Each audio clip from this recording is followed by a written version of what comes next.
El libro de Apocalipsis desde su primer capítulo nos presenta el tema central del libro.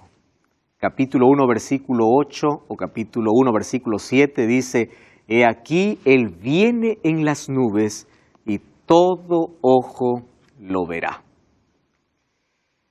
La promesa descrita ahí en el versículo 7, en la introducción del libro, donde muestra el tema del libro, nos lleva a la mayor esperanza de todos los tiempos. Millones de personas dieron su vida porque creían en el regreso de Jesús. Si alguien se mantuvo fiel, aún en la hora de mayor crisis, es porque creyó en la promesa de que Jesús iba a regresar. En el Nuevo Testamento o en toda la Biblia encontramos más de 300 referencias hablando de que Cristo viene pronto. Cuando se levantó la iglesia profética, después de 1844, un pueblo que tiene un mensaje especial para el tiempo del fin, según Apocalipsis capítulo 14, versículos 6 al 12, tenía no solamente entre su mensaje, sino entre su nombre, decir de que Cristo vuelve pronto. Tanto así que entre el saludo principal se decía: Maranata, Cristo viene, Cristo está regresando. Probablemente tú has escuchado acerca de la venida de Jesús mucho tiempo. Tus padres, tus abuelos, tus antepasados, todos hablaron de que Cristo regresa. Y a medida que el tiempo pasa y nos acercamos al tiempo del fin, parece que esa fuerza y esa proclamación está disminuyendo. Sin embargo, las señales están aumentando. El libro de Mateo capítulo 24 nos menciona algunas señales que acontecerían y que éstas anunciarían que Cristo regresa. Mateo 24, hoy se está cumpliendo en nuestro tiempo. Hambres, guerras, terremotos, pestes, mas Jesús dijo: esto solamente será el principio de dolores, porque el libro de Apocalipsis nos muestra la gran angustia, la gran tribulación y la ira de Dios sobre aquellos que no recibieron aquel sello que Él tiene para dar. Hoy vamos a hablar acerca de ese punto culminante.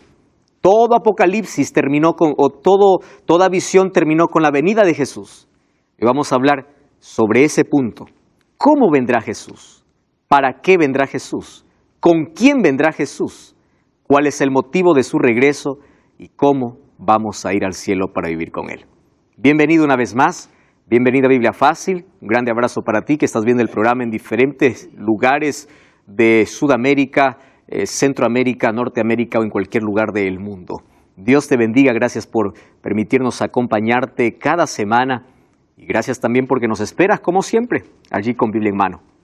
Bienvenidos amigos, estamos llegando a la parte final aquí de nuestra temporada. Por este lugar ya pasaron muchas personas y todos nos emocionamos cada vez que llegamos a este punto culminante porque nuestra razón de existir como cristianos es la proclamación de un evangelio. Y la proclamación del evangelio tiene que ver con la buena nueva, con aquella esperanza del regreso de Jesús. Nuestra esperanza se enfoca en que Cristo vendrá para poner fin a la muerte, al dolor, al pecado y sus consecuencias. El diablo ya está vencido, mas falta ser destruido. Y cuando sea destruido el diablo, será destruido el pecado, será destruido la muerte, todo tendrá un final.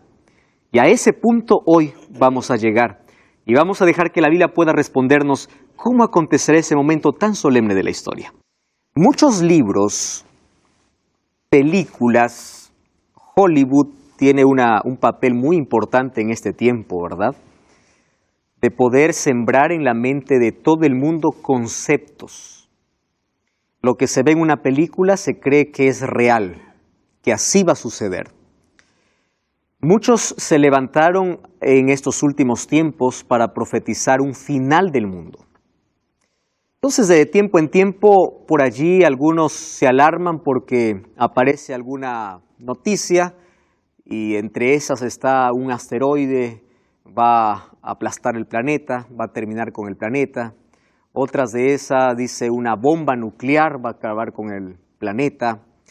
Y en fin, se habla acerca de que el mundo va a ser destruido. Una de las cosas interesantes es que el ser humano es consciente que el mundo está llegando a su fin.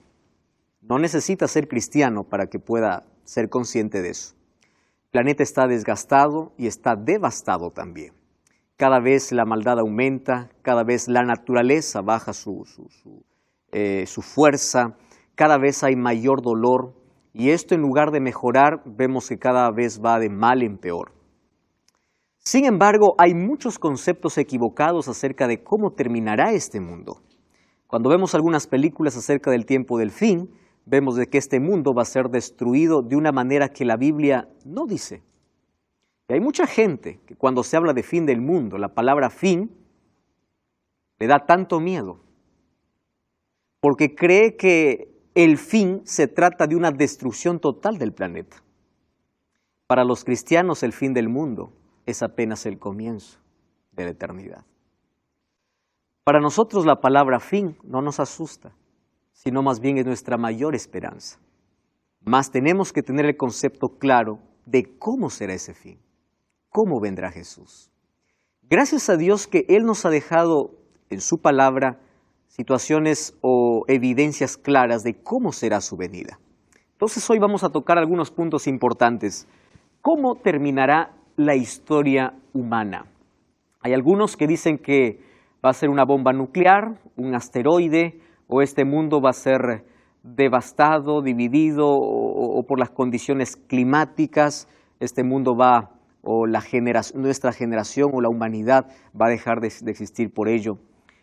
Mas, nosotros vimos en el capítulo anterior que Jesús nos mostró que Él va a venir y va a venir en las nubes. Hay varias evidencias bíblicas desde el libro de Mateo capítulo 24 y Apocalipsis capítulo 1, de manera simbólica y literal diciendo yo vengo y va a ser de una manera visible.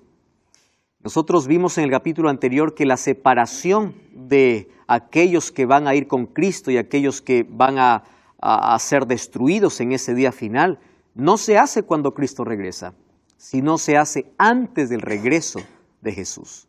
Los dos pueblos ya están totalmente definidos. ¿Recuerdan ustedes allí lo que vimos en Apocalipsis 19 sobre las dos cosechas? La cosecha se realizó. Entonces solamente Cristo viene para llevar el trigo al granero, ¿verdad? El resultado de su palabra, el resultado del Espíritu Santo trabajando en el corazón, el resultado en las vidas transformadas, ahora están listas para ser glorificadas y vivir con Cristo por la eternidad. Sin embargo, también el resultado del rechazo a esa palabra, el rechazo a la voz del Espíritu Santo, hizo que otros puedan sufrir el castigo de la ira divina. Pero eso no es todo, porque aún hay más. Habrá una destrucción final que aún espera. Algunos relacionan la venida de Jesús como un día de terror porque piensan que cuando Cristo regrese va a caer fuego y azufre del cielo. Entonces hay algunos que tienen tanto terror y miedo cuando se habla de fin. Dice, ese día va a haber fuego, va a haber azufre ese día. Cuando la Biblia nos dice que la venida de Cristo no será de esa manera. Van a haber algunos fenómenos naturales, es verdad, pero la venida de Cristo será un día donde habrá dos emociones. Y esas dos emociones fuertes son, por un lado, el pueblo de Dios gritando de alegría. El libro de Isaías dice que en ese día, hace la comparación allí a las ovejas cuando salen del redil, a los cabritos cuando empiezan a saltar. Dice, saltaré y estaréis alegres. Y allí también dice que todos aquellos que están preparados para ese momento dirán, este es nuestro Dios, le hemos esperado y Él nos salvará. Por otro lado, aquellas otras personas que fueron rebeldes a la voz de Dios dirán, peñas, caed sobre nosotros y escondednos de aquel que está viniendo en las nubes de los cielos. ¿Por qué esas personas dicen, escondednos de aquel que está viniendo? Porque aquel que está viniendo es alguien que ellos conocen. Rechazaron toda su vida. Ellos saben que aquel que está viniendo, toda su vida estuvo pendiente de ellos. Y ellos siempre lo rechazaron. Ahora, en ese contexto, nosotros vamos a ver cómo vendrá Jesús. Si bien es cierto, la venida de Jesús es una de las doctrinas centrales de toda la Biblia tenemos de Génesis al Apocalipsis por lo menos dos temas fundamentales. Es la gracia de Dios, la manera cómo se salva el hombre y cómo lo restaura por completo del pecado. Primero, con su muerte en la cruz, Él nos liberta del pecado, de la condenación del pecado. Sin embargo, con la segunda venida, ahora empieza a recoger aquellos frutos del sacrificio que Él hizo en la cruz en aquellos que aceptaron su muerte. Entonces, en la Biblia encontramos que este es un tema central, en Apocalipsis también. Nosotros vimos que las 7 iglesias, la séptima iglesia termina con la venida de Jesús, los 7 sellos, el séptimo sello y la venida de Jesús, las 7 trompetas, la séptima trompeta y la venida de Jesús, los círculos de 7 en la séptima plaga y la venida de Jesús. Todos los círculos de 7 hablan acerca del regreso de Jesús. Entonces, todo el libro nos lleva hacia ese punto culminante. Y ese punto culminante es la venida de Jesús. La pregunta que podemos hacernos aquí es, ¿cómo va a venir Jesús? Existen entonces en el mundo cristiano muchas creencias, ¿verdad? Y muchos argumentos de cómo será esa venida. Por ejemplo, el argumento más popular es que Cristo robará a su pueblo. Y ese argumento se basa, o hay una palabra especial para esa, es el arrebatamiento secreto. Ahora, ¿la Biblia nos habla acerca de un arrebatamiento? Claro que sí.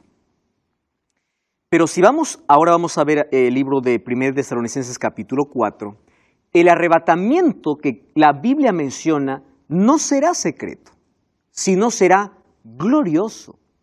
El arrebatamiento será visible. Vamos a ver si Dios realmente va a robar a su iglesia o qué cosa dijo de cómo sería su venida. Respondemos a la primera pregunta.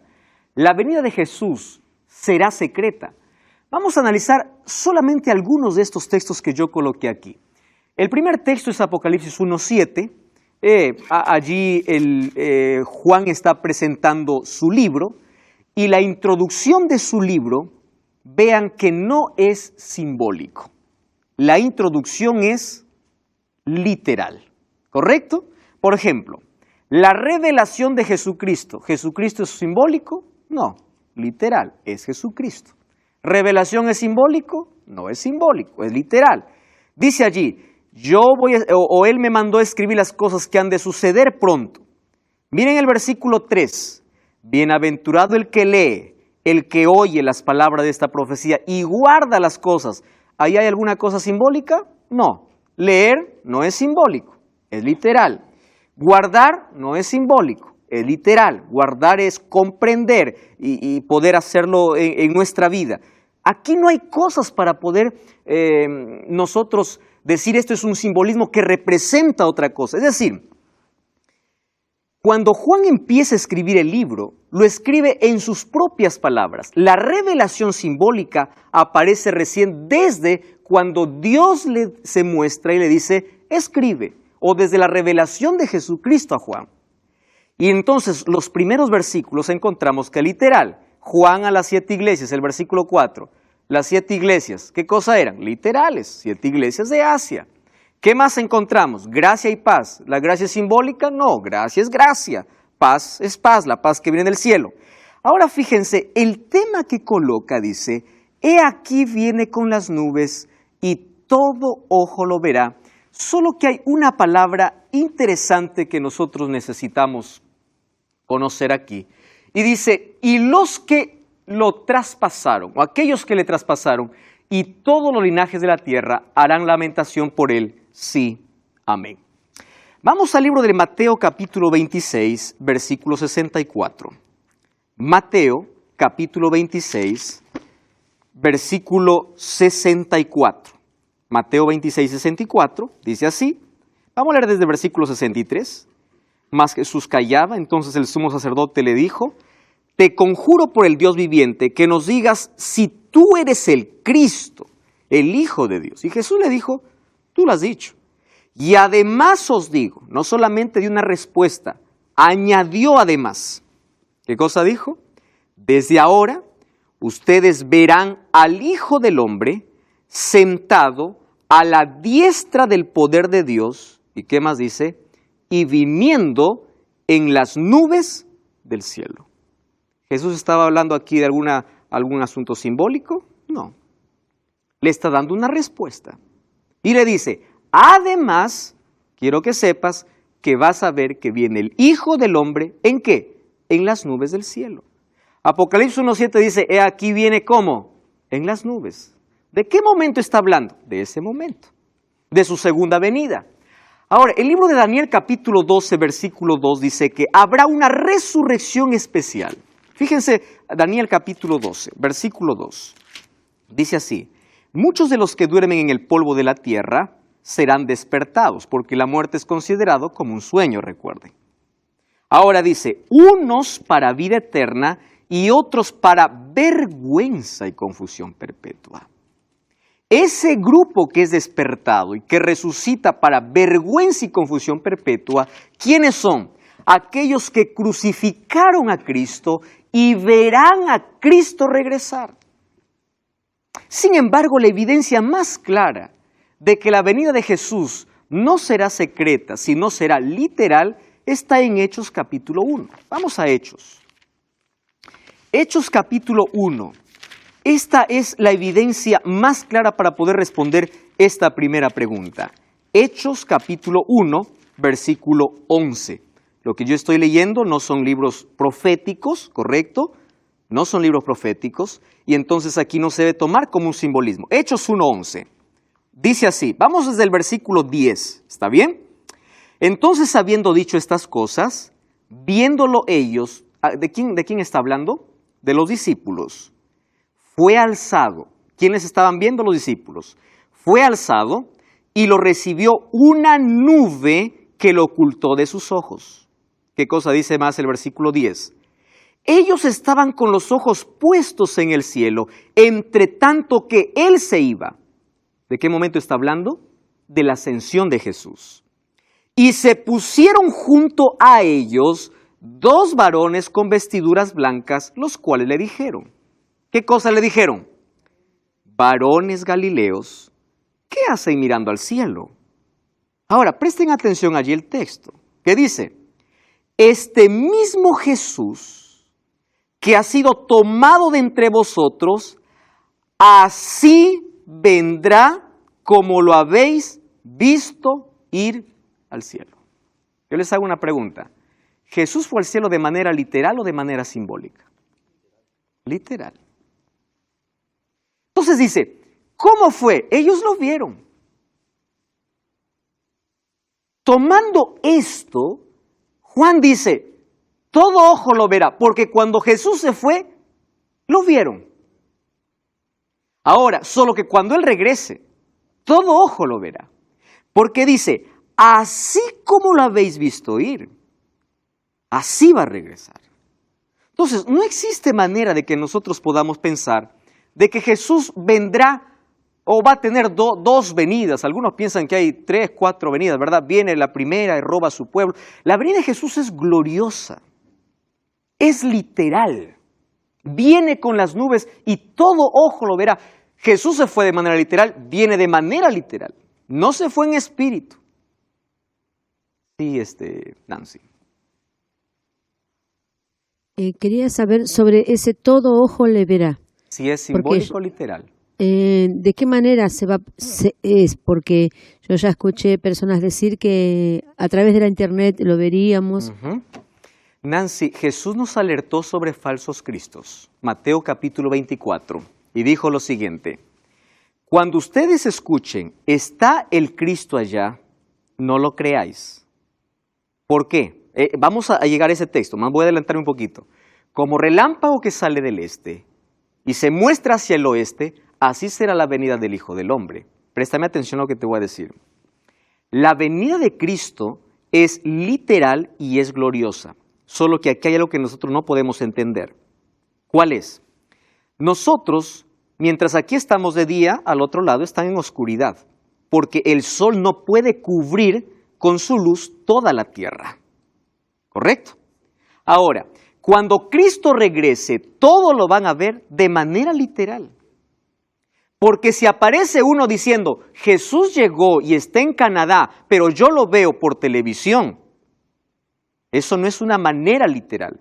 Cuando ellos estaban, cuando fue escrito el libro de Juan, de Apocalipsis y todos los libros, Ellos no estaban pensando en internet ni en televisión.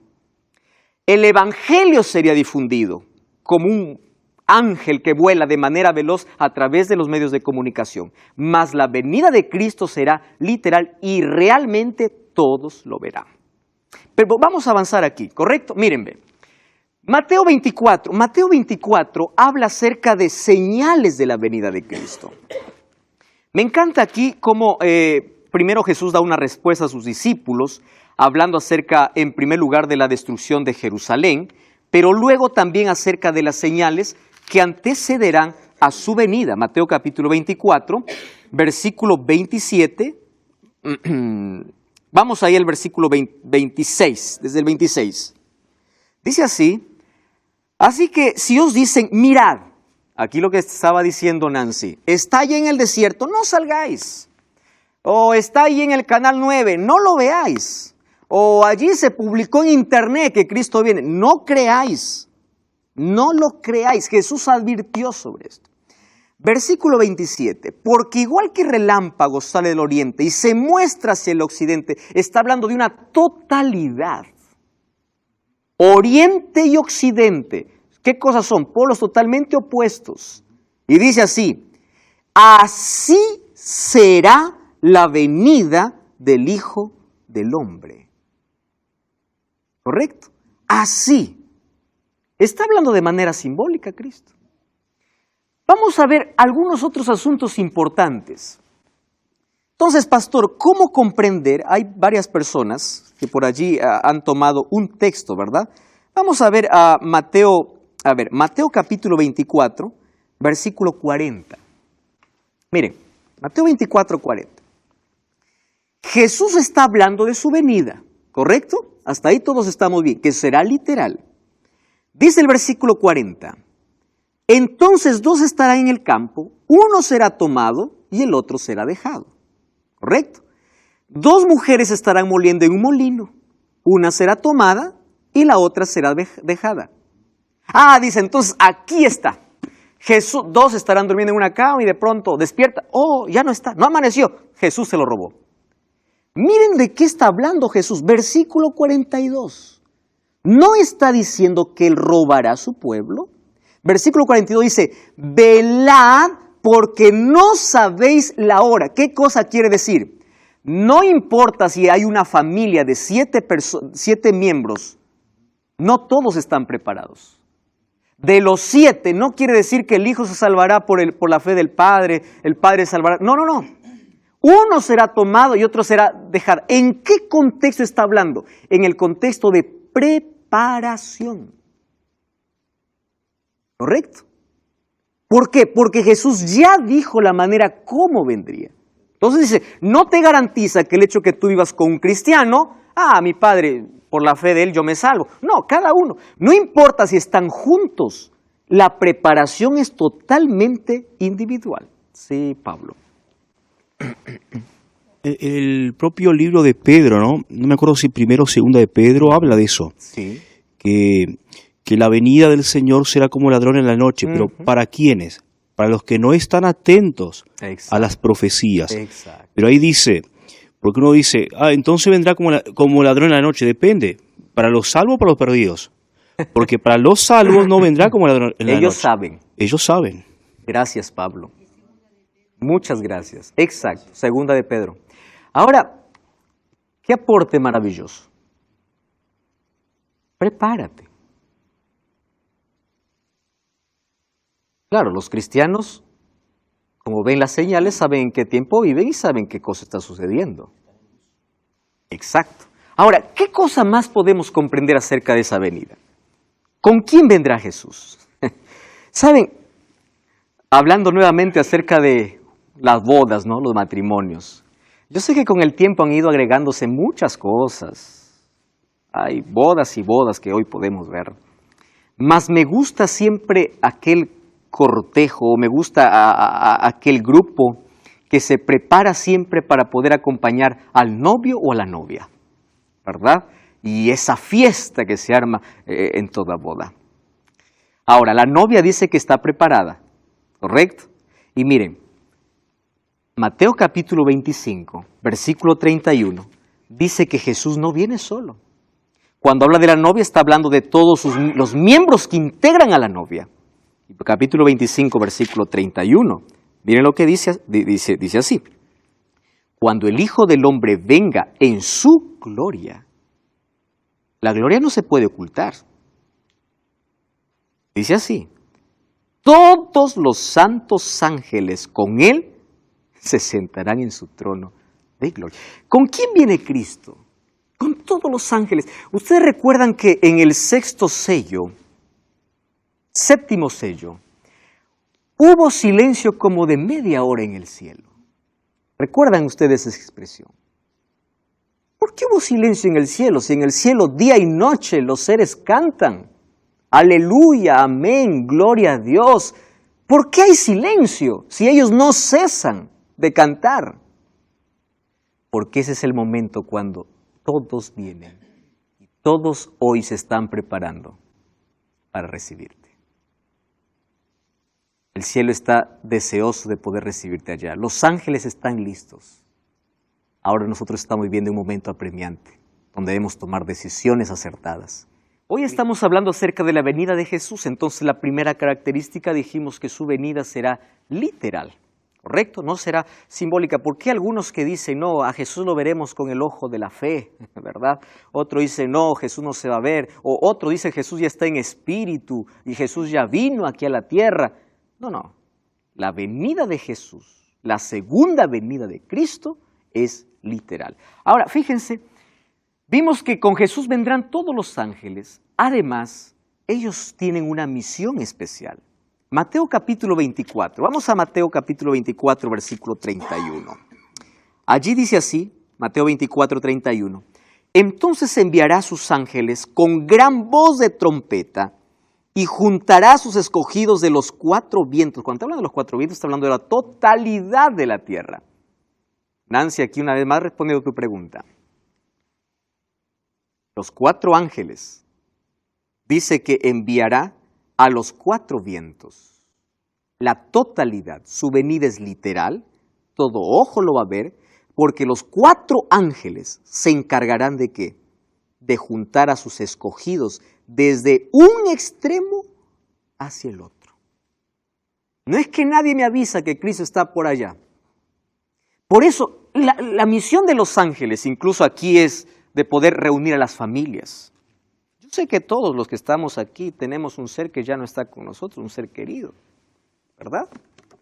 Padres han perdido hijos, personas que ni siquiera nos dieron tiempo para despedirnos porque la muerte nos arrancó de un momento para otro, tantas tragedias. Mas ahora viene el momento de la reunión familiar. Yo sueño con ese día porque tengo seres queridos que ya quisiera verlos y volverlos a abrazar. Ahora, los ángeles reunirán las familias. Ahora, ¿cómo será este momento especial? Porque si la venida de Cristo es literal, ¿correcto? Aquí viene otra característica, que su venida será audible. ¿Por qué? Porque cuando Cristo venga, dice, habrá resurrección. Entonces, cuando habla de la resurrección, allí nosotros podemos derribar cualquier argumento de que cuando uno muere va al cielo o va al infierno. Porque si cuando una persona muere va para el cielo, ¿a quién va Jesús resucitar? O Jesús que lo va a decir, a ver alma, vuelve, aquí está disfrutando, pero vuelve, a ver, vamos a hacer una resurrección, de ahí nuevamente te traigo con el cuerpo. Es imposible el término alma en la Biblia, según Génesis capítulo 2 y 7, es ser humano. Eclesiastés 12:7 dice que la muerte, ¿qué cosa es? El cuerpo vuelve al polvo, el espíritu, ¿cuál es el espíritu? Pues es aliento de vida, no hay nada más que salga del cuerpo. Entonces, habrá allí una resurrección. ¿Qué acontecerá con los justos muertos? Entonces, vamos a ver qué dice la Biblia. Me encanta este texto, créanme que es el texto que mayor esperanza ha traído a mi vida. Yo ya enterré a muchos seres queridos, mas este texto hace que yo pueda hasta llorar de emoción, pueda emocionarme, alegrarme, porque sueño con este momento solemne. Cuando yo voy a un funeral, no dejo de leer este texto, me da esperanza.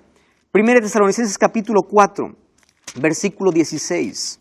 Miren lo que dice, capítulo 4, versículo 15. Os decimos esto en palabra del Señor, que nosotros que vivimos, que habremos quedado hasta la venida del Señor, ¿qué cosa dice? No precederemos a los que durmieron. Es decir, nadie va adelante al cielo. ¿Correcto? Nadie precede. No es que unos ya están disfrutando. Los únicos que están en el cielo son los 24 ancianos y las personas que nosotros vimos que Dios los arrebató. Enoc, Elías y Moisés. ¿Correcto? Ahora, fíjense aquí. Dice el versículo 16. El mismo Señor con voz de mando, con voz de arcángel y con trompeta de Dios descenderá del cielo y los muertos en Cristo resucitarán primero. ¿Cómo me encanta ese texto? El mayor seguro es morir en Jesús. Cuando alguien me pregunta y me dice, pastor, ¿cuándo viene Cristo? Le digo, hoy. ¿Por qué? Porque nadie sabe cuándo muere.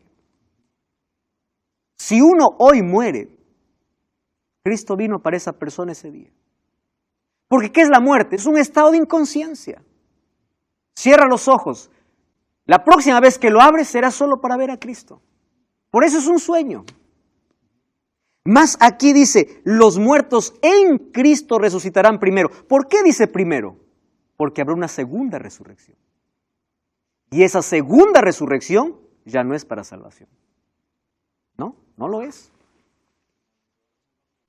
Bienaventurados los que forman parte de la primera resurrección. Eso vamos a ver ahora Pablo. Dice, ¿qué sucederá entonces con los justos vivos? Primera de Corintios.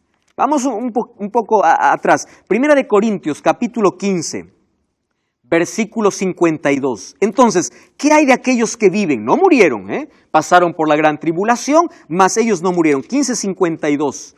Miren lo que dice ahí el texto. 1 Corintios capítulo 15, versículo 51. Vamos al 51. Os digo un misterio, no todos moriremos, pero todos seremos transformados. En un momento, en un abrir y cerrar de ojos, a la final trompeta. ¿De qué trompeta está hablando? Exacto, de esa séptima trompeta. De esa trompeta que despierta a los muertos. ¿Qué cosa dice? En un abrir y cerrar de ojos, seremos transformados. A la final trompeta, porque se tocará la trompeta, los muertos serán resucitados. ¿Cómo resucitarán los muertos? Incorruptibles. ¿Qué significa incorruptible? Perfectos. Aquellos que murieron con limitaciones, ¿cómo se despiertan? Perfectos. Y aquellos que están vivos, ellos son, ¿qué cosa? Transformados. Ese es el momento de la glorificación donde el lino del vestido de la novia brilla. ¿Por qué? Porque no hay más rastro de pecado. Allí Jesús nos libra de la presencia del pecado. Ahora no.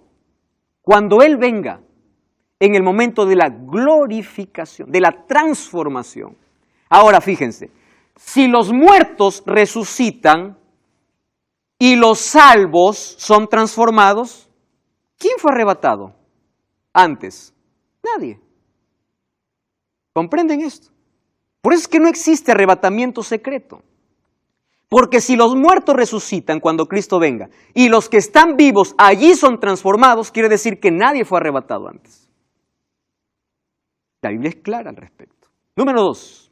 ¿Qué sucede con los impíos? Apocalipsis 25, el texto que Pablo ya me ganó allí en mencionar. Apocalipsis capítulo 20. Versículo 5. Dice así la Biblia. Fíjense, pero los otros muertos, ¿cómo es que los muertos están clasificados aquí?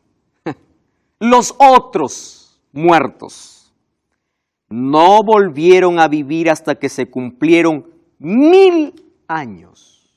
Quiere decir que hay dos clases de muertos y hay dos resurrecciones diferentes. Los que murieron en Cristo resucitan primero y los otros esperan 1000 años. ¿De qué está hablando? Eso vamos a ver en el próximo capítulo de Biblia Fácil, cuando hablemos acerca del milenio. Bienaventurado el que tiene parte, dice, en la primera resurrección. La segunda muerte no tiene poder sobre ellos, claro, porque ya resucitaron y están salvos para siempre. sino que ellos serán sacerdotes de Dios y reinarán con Cristo 1000 años. Gloria a Dios por eso. Ahora, vamos a lo siguiente. ¿Qué sucederá con los impíos vivos? Según Tesalonicenses 2:8 dice, entonces se manifestará aquel malvado, a quien el Señor derrocará con el soplo de su boca y destruirá con el esplendor de su venida.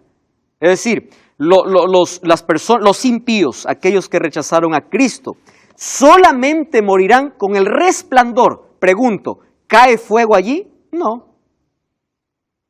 ¿Qué cosa sucede con los impíos? Mueren. Pastor, ¿y en qué momento cae fuego y azufre para purificar la tierra? Eso vamos a ver en el próximo capítulo. Jesús cuando viene solo viene para llevar a sus hijos. ¿Correcto? Cuando dice aquí vengo pronto y mi galardón conmigo.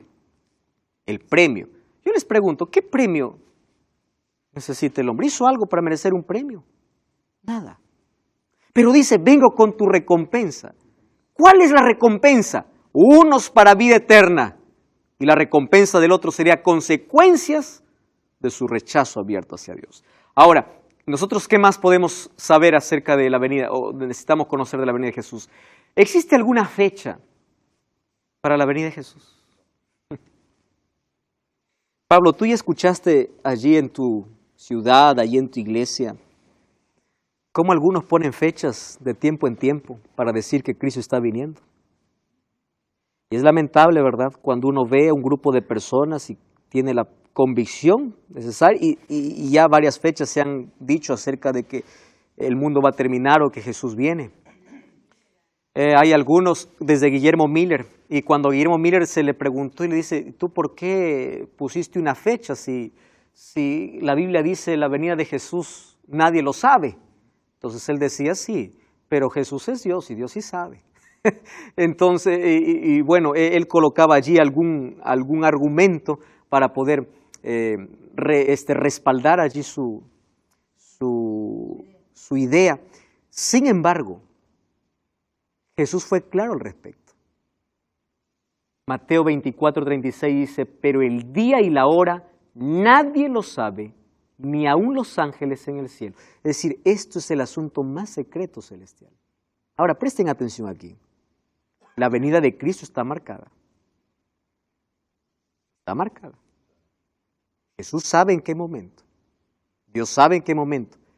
Pero no es menester revelar eso al ser humano. Por eso es que en ningún momento dijo cuándo vendría. ¿Por qué creen? Dios nos explicará en el cielo muchas preguntas que yo tengo que hacerle, ¿verdad? Y yo sé que todos nosotros tenemos que hacer tantas preguntas a Dios, misterios que aquí no son resueltos. Pero ¿ustedes creen que hubiese sucedido si Jesús nos hubiese dicho el día y la hora que Él viene? ¿Cómo somos los seres humanos? Para dar un examen, ¿cuándo estudiamos, Gabriel? Y la última noche, ¿verdad? Yo me amanezco porque mañana tengo examen. Jesús hubiese dicho, yo vengo el 2018. Nadie me entienda que estoy poniendo una fecha, estoy poniendo una hipótesis porque hay por ahí personas que pueden tomar una palabra que yo digo y pueden sacar cualquier cosa. Y va a decir que yo he dicho que Jesús viene en el 2018. Vamos a imaginar, ¿verdad?, que Jesús dijo, yo vengo en noviembre del 2018. La gente dijera, pues falta para noviembre, ¿no? Falta. Yo me voy a arrepentir, voy a disfrutar todavía la vida, y me voy a arrepentir ¿cuándo? En octubre. Bueno, un mes puede ser. O bueno, tantas otras cosas nosotros podemos decir. Pablo. Ese texto ahí es un poco, o hacen polémica, ¿no? Lo que son los arrianos, para negar la deidad de Jesús, diciendo, si Jesús no sabía, Él no puede ser Dios, porque Dios sabe todo. Pero hay que entenderlo dentro del contexto de la unión hipostática de Jesús. Cuando Jesús, Él limitó, por decirlo de alguna forma, o cubrió, o tapó su deidad, y Él respondió como hombre, como humano. Y no, o sea, no desde su deidad, o sea, como que Él no usó mucho sus prerrogativas divinas. La mayor tentación para Él era usar sus prerrogativas aquí en la tierra, más no lo usó. Más en este contexto dice esto, no os conviene saber a nadie. No es menester saber a nadie. Solo el Padre lo sabe. Entonces, en otras palabras, no me insistas que yo te diga algo. No te voy a decir. Sí, Walter. Sí, yo me estaba recordando la fecha que pasó en el año 844, que también ahí fue un chasco, ¿no? Sí. Ahí está. Más eso estaba profetizado. Recuerdas que primero el mensaje era dulce y luego amargó. Sin embargo, esa profecía nos llevaba a un evento importante. Guillermo Miller y todo el grupo no estaba equivocado en la fecha, estaba equivocado en el evento. Porque no era la fecha en sí, era el evento. Cristo no volvía. En el cielo estaba iniciándose un juicio. Ese tema de 1844, ¿no? Muchas personas, no sé si por ignorancia o qué, hasta acusan a la iglesia adventista o a Guillermo Miller de falso profeta, ¿no? Pero hay que entender dos cosas. Primero, que él no profetizó nada, porque lo que hizo fue una interpretación. Exacto. Y segundo, era muy común en aquella época los cristianos en todos los ámbitos denominacionales tratar de descubrir la fecha bíblicamente. Pero una cosa es una interpretación y otra es profecía. Es una profecía. Querido Pablo, recordemos además que lo que llevó a un reavivamiento en ese tiempo, a saber sobre cuándo vendría Jesús, era por los acontecimientos que ocurrieron en ese periodo. 1798, el Papa fue prisionero. 1833, meteoritos cayeron del cielo, estrellas cayeron del cielo. 1755, el gran terremoto de Lisboa. El día oscuro de la historia, 19 de mayo de 1780. Tantos acontecimientos, como hoy, ¿verdad? Entonces la gente dice, bueno, esto nos lleva a algo. Algo está ocurriendo, algo va a ocurrir. Entonces era común en ese tiempo ver, hay un despertar para saber qué cosa está bien. Entonces ahí Guillermo Miller llegó a una fecha. La fecha era correcta, mas el evento no era correcto. No podemos saber la venida, cuándo viene Jesús. Sin embargo, ¿cuáles serán las condiciones de vida después de la venida de Jesús? Lo más lindo en Apocalipsis capítulo 21, versículo 4. Allí dice que una de las cosas que serán destruidas es la muerte, porque no habrá más lágrimas. Nuestro mayor enemigo aquí es esa consecuencia del pecado. Es la muerte, es el sufrimiento. Ya no existirá más, todo cambiará.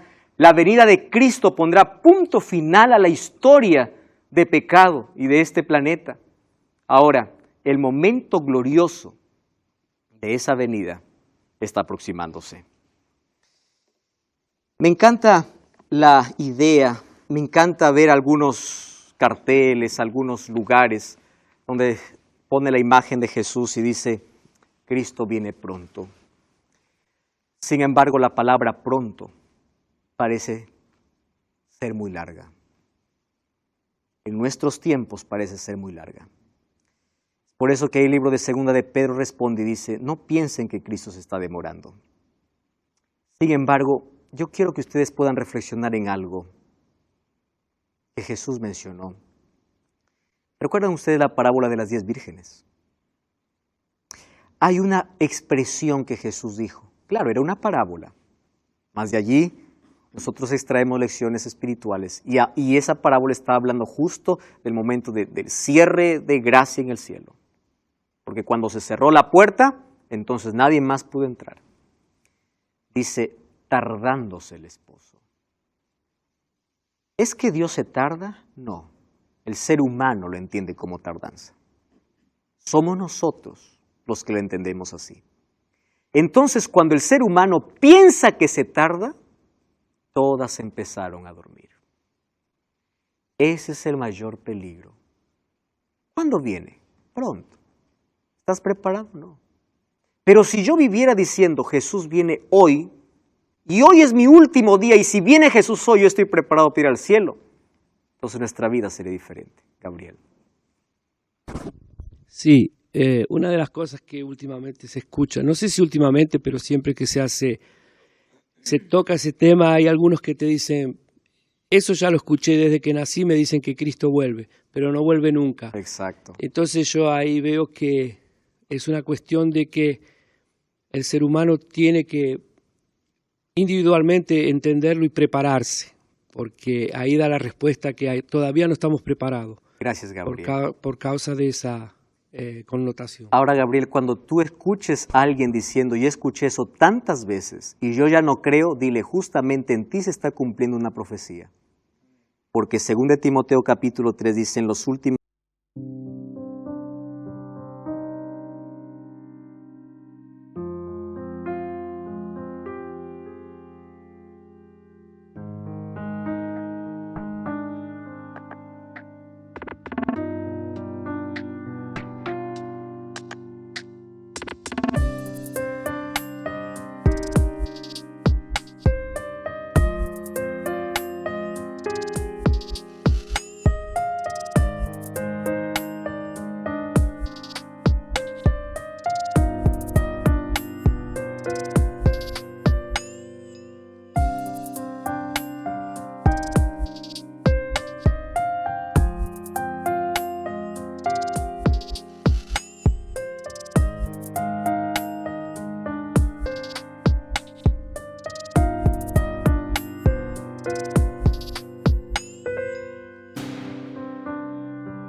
días vendrán días peligrosos, hombres amadores de sí mismos, burladores, ingratos, impíos, sin afecto natural, implacables, calumniadores.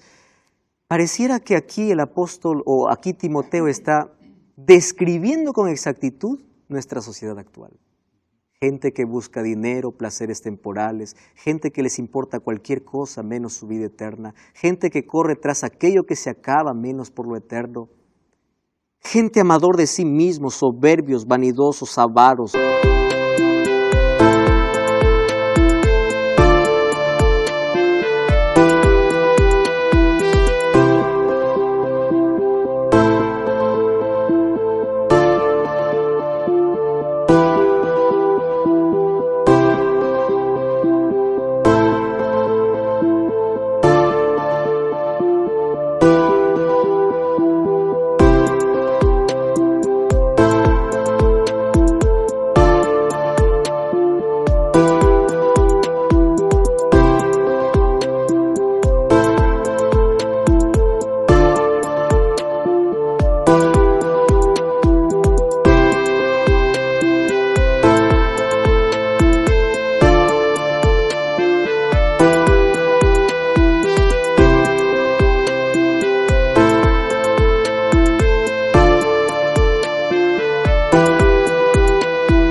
Blasfemos, desobedientes, ingratos, impíos, calumniadores, crueles, enemigos de lo bueno. Ese es nuestro tiempo. Todo eso está diciendo de que Cristo está regresando. Ahora te pregunto, ¿tú estás preparado? Yo quiero que tú tomes una decisión hoy. Prepárate para ese encuentro. El cielo está esperando el momento cuando Cristo dé la orden y diga, vamos a recoger al pueblo. Los hijos de Dios están esperando el momento cuando Cristo diga, venid,